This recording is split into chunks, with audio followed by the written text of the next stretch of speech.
111 days. Yeah. Yeah, 111 days on the road. So it's been awesome. It's been amazing. It's interesting. I meet a lot of people on the road, a lot more people than I do when I'm living in a house. It's always been that way ever since when we started, when Marisa was, what, 6 or 7 months pregnant, I think she was, when we started living in a tent. I remember, my idea of raising children in a tent was, exciting for me. So many people thought it was dreadful. But it's my dream, right? This is how I do it. This is my thing. I remember people saying, you can't raise children in a tent while we were doing it. How are you going to socialize your children while we were meeting so many people in campgrounds from all over the world? It was great. I mean, it's crazy how people have no idea what the fuck they're talking about, yet they're talking about it. It's interesting. But I've done some things on the road, experiments. I'm a writer. What the fuck? I'm writing. And today, this Asian man and this Caucasian man, they're searching for the water. They're like, hey man, how do we get to the water? It's so far. When you look out there, it does look far, but that's the main lake. There's an inlet that comes in that's pretty close to here. And it's really pretty water too. So they get to talking to me, and they say, wow, you're like a modern day Jack Kerouac. And I said, well, yeah, but I haven't published anything. But the thing is living on the road like this, and getting a pulse, getting a finger on the pulse of society is really exciting. Being able to disprove what the media says about so many things, that's been exciting.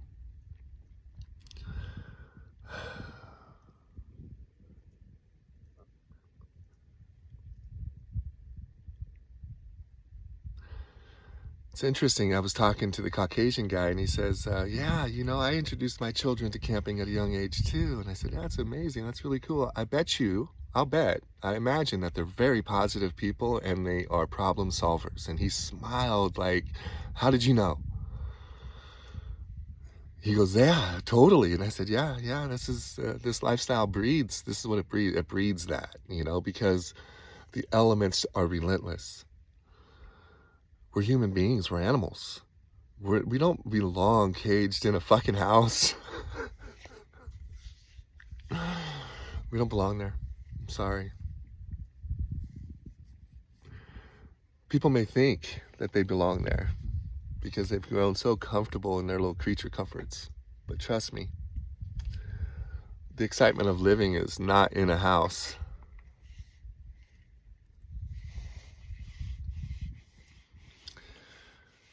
So children, to my daughters, all three of you, I love you. I dedicated my life to raising you. I shared my life on social media the whole time. There's been some people that have been a part of that the whole time. And to be honest, the situation that I'm currently in with you girls is really interesting to say the least. I mean, I want to remind you that bravery and courage, these things are multidimensional. They're to be applied in so many different areas. Being able to talk to someone about anything that's on your mind, about anything, knowing that you're going to be accepted and loved no matter what. You have to know this. And then you have to be brave enough, and courageous enough to share your feelings with family. These past 8 months, 9 months, 10 months it's been, 8 months, I guess, 9 months, not being involved in your everyday life. I'm not quite sure I understand what's going on with that. Like, where's the excitement? Hey, Dad, what's up? How you doing? This is what happened at school today. Blah, where is all of that? Why isn't that happening? Because Trinity and I had an argument, a disagreement that was cut pretty deep. What we are a family. We are to overcome these things. Not to run and hide and I don't need you anymore bullshit. We're family. There is none of that going on here. The fact that it's been allowed to happen for so long, there's a couple of things to look at in that. As I share my story with people, not one person agrees with what your mother is doing. Not one person. Not one. Everybody's saying that bullshit, fuck that. 14 years old when this happened, 14? Oh, hell no. Oh, hell no. She's letting this happen. She's letting her, oh my God. Look, when you get old enough, when you girls get older, it's going to be so, I don't know. The fear of losing something is causing drastic problems in our family.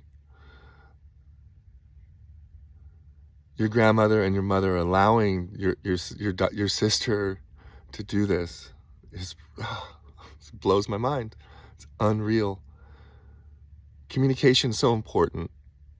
And if a 14-year-old then turning 15-year-old does not understand the importance of communication with family, that's when the adults need to step in and remind the child how important that communication is. Don't let this fester for this long. This is bullshit. You all know that. This is dumb. It's beyond stupid now. I certainly hope that you all choose to learn something from this.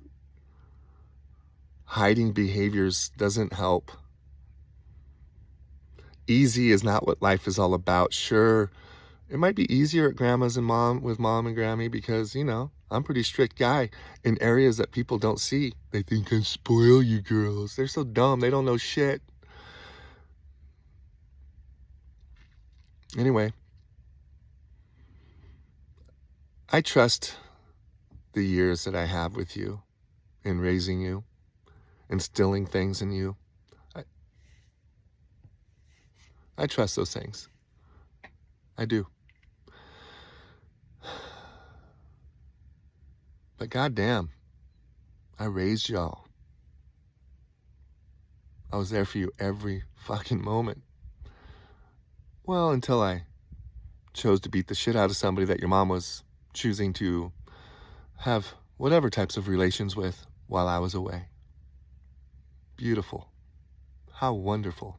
What a great way to say thank you to the man that provided the dream life that you told him that you wanted.